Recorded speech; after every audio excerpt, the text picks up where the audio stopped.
Satyabama Institute of Science and Technology, Chennai and Sriperumbudur. Thoothukudi பரப்புரை கூட்டத்தில் முதல்வர் மு க ஸ்டாலின் உரையாற்றி வருகிறார். அதனை காணலாம். காலை பிடிச்ச அந்த பதவியில தொடர்ந்து இருந்தவர் நடுவில் கொஞ்சம் பக்கத்தை காண என்பது போல அவர் ஆட்சி பண்ண 4 ஆண்டு தமிழ்நாட்டுடைய மாநில உரிமைகள்லாம் காணாமல் போச்சு. இவர் ஆட்சி செஞ்ச அழக சொல்லி வாக்கு கேட்டார்.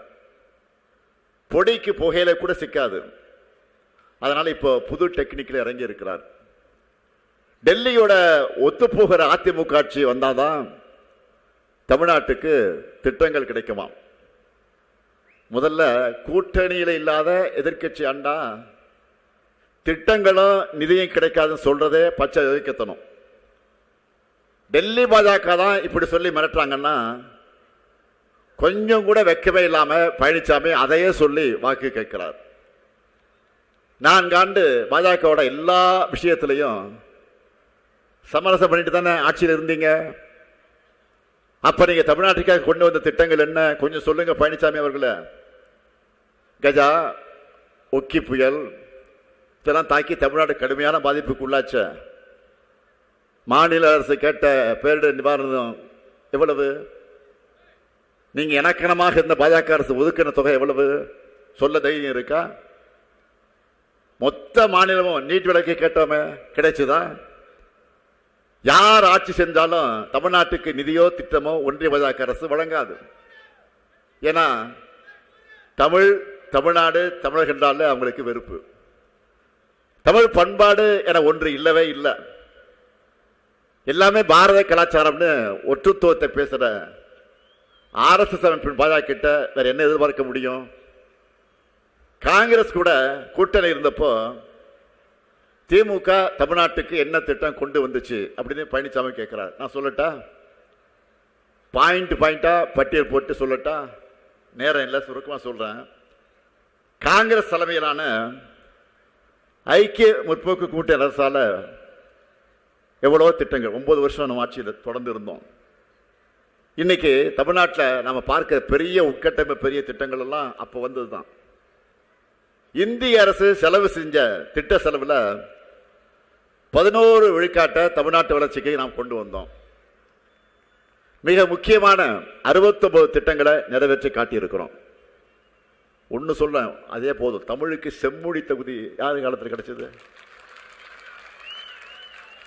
சென்னையில செம்மொழி தமிழாய்வு மத்திய நிறுவனம். தமிழ்நாடு முழுவதும் இன்னைக்கு நீங்க பயணிக்கிற முக்கியமான தேசிய நெடுஞ்சாலைகள்லாம் எங்க கூட்டணி ஆட்சியில் போட்டதுதான். கிண்டி, கத்திப்பாரா, கோயம்பேடு மற்றும் பாடியில மிகப்பெரிய மேம்பாலங்கள். சென்னை துறைமுக மதுரவாயில் பறக்கும் சாலை, சேது சம திட்ட தொடக்கம், சேலத்தில் புதிய ரயில்வே கோட்டம், 90 ரயில்வே மேம்பாலங்கள் கட்ட அனுமதி, பல புதிய ரயில்கள், திருச்சி, கோவை, மதுரை விமான நிலையங்கள் எல்லாம் விரிவாக்கம், துறைமுக விரிவாக்க பணிகள், சரக்கு பெட்டக முனையங்கள், நீர்வழி போக்குவரத்து வசதிகள், உரகணத்தில் தேசிய மோட்டார் வாகன சோதனை மற்றும் ஆராய்ச்சி மையம், உலகத்தரத்தில் சேலம் உருட்டால புதிய குளிர் உருட்டால உருவாக்கம், சென்னைக்கு அருகே தேசிய கடல்சார் பல்கலைக்கழகம், தாம்பரத்தில் தேசிய சித்த மருத்துவ ஆய்வு மையம், திருவாரூர்ல மத்திய பல்கலைக்கழகம், நெசவு தொழிலுக்கு சென்பாட் வரி நீக்கம், கரூர், ஈரோடு, சேலம் உயர் தொழில்நுட்ப ஜவுளி பூங்கா, நெம்மேலி கடல்நீரை குடிநீராக்க குடித்திட்டம், ஒகேனக்கல் கூட்டு குடித்திட்டம், அடக்குமுறை புடா சட்ட ரத்து, இன்னும் நிறைய இருக்கு. இதெல்லாம் ஒன்றிய அரசுடைய கூட்டணியில தலைவர் கலைஞருடைய வழிகாட்டுதலோடு திமுக கொண்டு வந்த திட்டங்கள். இவ்வளவு ஏன் இன்னைக்கு நம்ம பெரிய அளவில் விரிவுபடுத்திட்டு வரக்கூடிய திட்டம் சென்னை மெட்ரோ எங்க கூட்டணி ஆட்சியில் தான் கொண்டு வந்தோம். இதுவே பாஜக அரசு இருந்திருந்தா என்ன சொல்லியிருப்பாங்க? சென்னைக்கு எதுக்கு மெட்ரோ?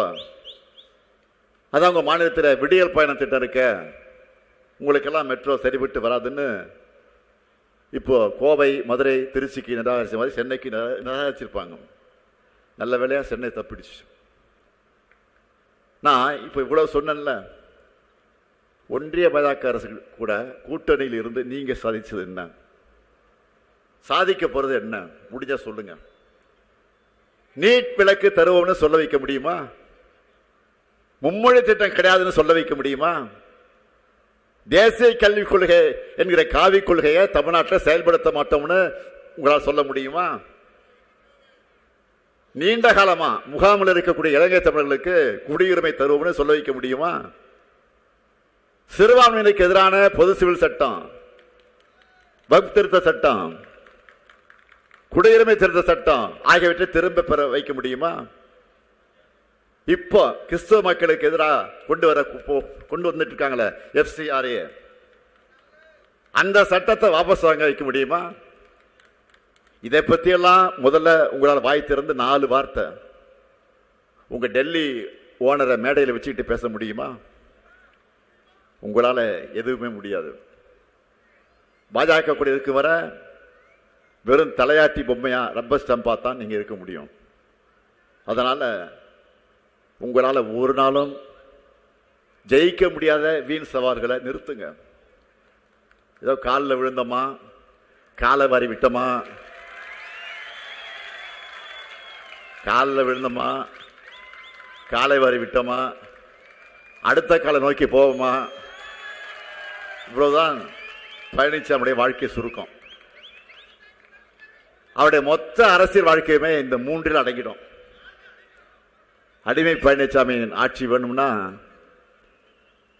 அடிமை பழனிசாமியின் ஆட்சி வேணாம்னு நீங்கள் முடிவெடுத்து 2021ஆம் ஆண்டு எங்க மேல நம்பிக்கை வச்சு தமிழ்நாட்டு மக்கள் வாக்களிச்சீங்க. 2021 உங்க நம்பிக்கையை காப்பாற்றி ஒன்றிய அரசின் வஞ்சனைகள் எல்லாம் மீறி நம்ம வாக்குறுதிகளை எப்படி நிறைவேற்றி காட்டியிருக்கிறோம். இப்போ 2026 தேர்தல், தமிழ்நாட்டினுடைய அடுத்த பாய்ச்சலுக்கு செயல் திட்டமா தேர்தல் அறிக்கை வெளியிட்டு இருக்கிறோம்.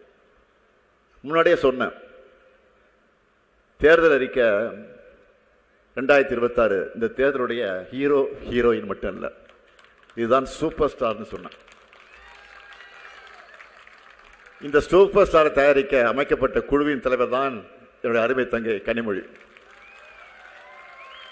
தமிழ்நாடு முழுக்க பயணம் செஞ்சு மத்திய அரசிலிருந்து திமுக கொண்டு வந்த திட்டங்களை பட்டியலிட்டு திமுக தலைவர் மு.க.ஸ்டாலின் தூத்துக்குடியில் பரப்புரை செய்யும் காட்சிகளை பார்த்தோம். Satyabama Institute of Science and Technology, Chennai and Sriperumbudur.